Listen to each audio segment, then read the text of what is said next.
তাহলে এসক্লেরাটা আমরা একদম প্রথমের যে পর্দাটা সেটা এটা একটু বুঝতে পারবে হয়তো এসক্লেরাটা।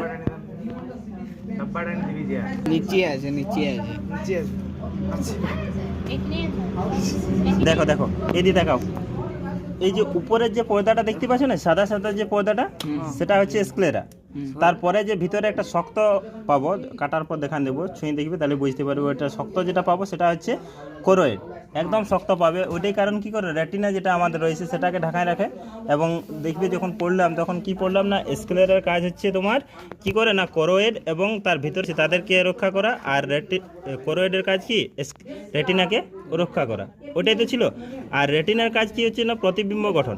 তার আগে দেখো এই উপর দিকটা যদি দেখি তাহলে প্রথমে কি পাইছিলাম, দেখো এখানে অ্যাকুয়াস হিউমার আর ভেট্রিয়াস হিউমার, এই দুটো ভালো করে বুঝতে পারবো। এই কারণে অ্যাকুয়াস হিউমারটা হয় তরল পদার্থ জলের মতন, আর ভেট্রিয়াস হিউমারটা কীরকম হবে বলো তো, ভেট্রিয়াস হিউমারটা হবে কি জেলির মতন বলেছিলাম, তাই তো।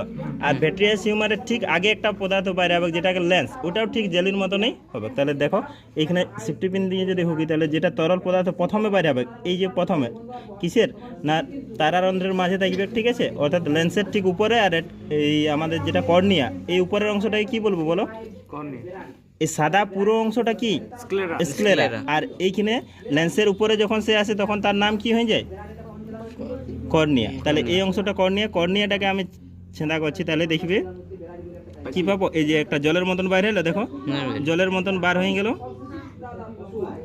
দূরে। মাথা ইয়া করো না, তাহলে বুঝতে পারবে যেটা বার হচ্ছে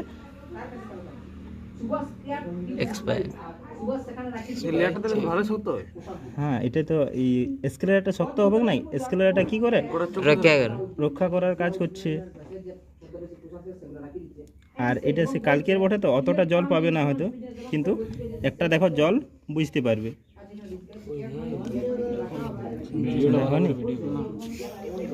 ভালো করে এই যে বার হলো দেখলে, তাহলে ওটা কি ছিল, এই যে জলের মতন, এই জলের মতনটাকে কি বলা হয় বলো, তাড়াতাড়ি বলো।